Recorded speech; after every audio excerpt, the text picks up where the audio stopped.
ہمیں پاکستان کی صورت میں آزادی کی عظیم نعمت سے نوازا اور حوصلہ، ہمت اور طاقت عطا کی کہ ہم نہ صرف اس مملکت خدا داد کا دفاع کر سکیں بلکہ اس مسلمہ حقیقت کو آنے والی نسلوں کے لیے ایک کامیاب اور عظیم مثال بنا سکیں۔ خواتین و حضرات، ہمارے قومی شعور کی بنیاد نظریہ پاکستان ہے جو دو قومی نظریہ پر مبنی ہے۔ اس تاریخی اور دائمی نظریے نے بر صغیر کے مسلمانوں کو ایک علیحدہ شناخت، ثقافت اور تہذیب قائم کرنے کا موقع فراہم کیا۔ قیام پاکستان کا مقصد محض ایک جغرافیائی خطے کا حصول نہ تھا بلکہ ایک ایسی فلاحی ریاست کا قیام تھا جہاں اسلام کے سنہری اصولوں کی بنیاد پر معاشرہ امن و سلامتی اور افہام و تفہیم سے مسلمانوں اور اس میں موجود تمام تر دوسرے مذاہب کے لوگوں کو آزادی اور تحفظ میسر کر سکے۔ آزادی پاکستان علامہ محمد اقبال کی مدبرانہ سوچ، قائد اعظم محمد علی جناح کی عظیم قیادت اور بر صغیر کے لاکھوں مسلمانوں کی بے لوث قربانیوں کا ثمر ہے۔ یہ ملک نہ صرف قائم رہنے بلکہ دنیا عالم میں نمایاں مقام حاصل کرنے کے لیے معرض وجود میں آیا۔ اسی مناسبت سے قائد اعظم کے تاریخی الفاظ انتہائی اہم ہیں جو کہ میں دہراتا ہوں۔ We have undoubtedly achieved Pakistan, and that too without war, practically peacefully, by moral and intellectual force, and with the power of the pen, which is no less mightier than that of the sword, and so our righteous cause has triumphed. Are we now going to despair and tarnish this greatest achievement for which there is no parallel in the history of the world? Pakistan is now a fait accompli, and it can never be undone. Besides, it was the only just, honorable, and practical solution of the most complex constitutional problem of this great subcontinent. Let us now plan to build and reconstruct and regenerate our great nation. خواتین و حضرات، ہمارے بزرگوں نے اپنے جداگانہ تشخص کے حصول کی خاطر ہجرت کی صعوبتیں برداشت کیں اور بے شمار قربانیاں دیں۔ آج کے دن ہم تحریک پاکستان کے قائدین اور کارکنان کو خراج عقیدت پیش کرنے کے ساتھ ساتھ ان شہداء، غازیوں اور لواحقین کو بھی سلام پیش کرتے ہیں جنہوں نے ان قربانیوں کی بنا پر آزادی کے پرچم کو ہمیشہ سر بلند رکھا۔ بلا شبہ آج ہمارا ان آزاد فضاؤں میں زندگی بسر کرنا شہداء کی عظیم قربانیوں کی مرہون منت ہے۔ جس طرح قیام پاکستان کے وقت ہمارے اجداد نے متعدد مشکلات کا سامنا کیا، اسی طرح ہم نے اپنے ارتقائی دور میں خاص طور پر ماضی قریب میں متعدد چیلنجز کا بخوبی مقابلہ کیا۔ الحمدللہ کسی بھی مشکل نے ہمارے عزم اور ارادے کو کمزور نہیں کیا۔ تاریخی طور پر ہمارے قومی جذبے کو ہمیشہ آزمائش میں تقویت ملی اور ہم من حیث القوم ہمیشہ ہر مشکل کے بعد اور بھی زیادہ مضبوط بن کر ابھرے، جس میں قوم اور افواج کا باہمی اعتماد کلیدی رہا ہے۔ یاد رکھیں، نا اتفاقی اور انتشار ملک کو اندر سے کھوکھلا کر کے بیرونی جارحیت کے لیے راہ ہموار کر دیتے ہیں۔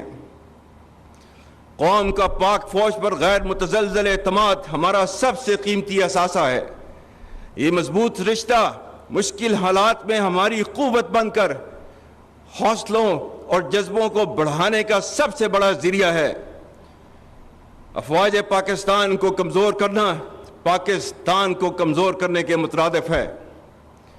مجھے پختہ یقین ہے کہ کوئی منفی قوت اعتماد اور محبت کے اس رشتے کو نہ کبھی کمزور کر سکی ہے اور نہ ہی آئندہ کر سکے گی۔ افواج پاکستان نے ملک اندرونی اور بیرونی دفاع کی قسم کھا رکھی ہے، جس کی آبیاری روزانہ کی بنیاد پر وہ اپنے خون سے کر رہی ہے۔ ہم کسی بھی صورت اور کسی بھی قیمت پر اپنی قربانیوں کو رائیگاں نہیں جانے دیں گے انشاءاللہ۔ خواتین و حضرات، عالمی اور علاقائی سطح پر تیزی سے تبدیلیاں رونما ہو رہی ہیں، جن کی رفتار اور نوعیت غیر معمولی ہے۔ ان تبدیلیوں سے قطع نظر پاکستان کا مقام ہر دور میں نہ صرف خطے اور مسلم امہ میں بلکہ بین الاقوامی سطح پر بھی انتہائی اہمیت کا حامل رہا ہے۔ ہم دنیا میں اپنی امن پسندی اور اصولوں پر مبنی موقف کی وجہ سے ایک نمایاں مقام رکھتے ہیں۔ اللہ تعالیٰ کی عطا کردہ بے پناہ قدرتی وسائل، جفا کا شوام اور حوصلہ مند جوانوں کی بدولت بلا شبہ پاکستان کا مستقبل روشن و تابناک ہے۔ بدقسمتی سے ہمارے خطے میں انتہا پسندی اور دہشت گردی کے عزائم رکھنے والی قوتیں سرگرم عمل ہیں۔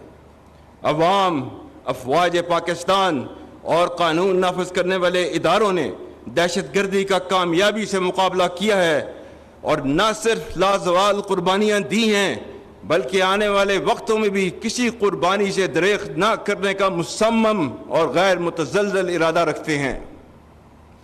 انسداد دہشت گردی کے لیے مکمل یکسوئی کے ساتھ اختیار کی جانے والی کثیر الجہتی حکمت عملی، عزم استحکام، قومی عزم کا استعارہ، سلامتی کی ضامن اور وقت کا اہم تقاضا ہے۔ آج ہمارے خیبر پختونخوا صوبے میں بالخصوص فتنہ الخارج المعروف تحریک طالبان پاکستان کی ریاست اور شریعت مخالف کارروائیوں کی وجہ سے دہشت گردی کے فتنہ نے دوبارہ سر اٹھایا ہے، جس کی سرکوبی کے لیے افواج پاکستان اور تمام قانون نافذ کرنے والے ادارے ہمہ وقت برسر پیکار ہیں۔ اسی فتنہ کے بارے میں چند دن پہلے علماء و مشائخ کرام سے بات کرتے ہوئے میں نے کہا تھا کہ اگر تم شریعت اسلام کو نہیں مانتے، آئین پاکستان کو نہیں مانتے، تو ہم بھی تمہیں پاکستانی نہیں مانتے۔ دہشت گردی کے خلاف جنگ میں خاص طور پر ہمارے پختون بھائیوں نے جرأت، ایثار اور قربانیوں کی جو لازوال داستان رقم کی ہے، اس پر پوری قوم انہیں سلام پیش کرتی ہے۔ اور جس طرح فساد فی الارض کو پھیلانے والی طاغوتی قوتوں کے سامنے افواج پاکستان بشمول تمام قانون نافذ کرنے والے اداروں کے شانہ بشانہ خیبر پختونخوا کے عوام ایک سیسا پلائی ہوئی دیوار کی مانند پچھلے 22 سال سے کھڑے ہیں، اس کے لیے پوری پاکستانی قوم آپ کی مرہون احسان ہے۔ میں پاکستان اور بالخصوص خیبر پختونخوا کی غیور عوام کو اللہ کے احکامات کی روشنی میں یقین دلاتا ہوں کہ آپ فساد فی الارض کے خلاف جنگ لڑ رہے ہیں، جس میں اللہ کے وعدوں کے مطابق فتح انشاءاللہ ہماری ہوگی۔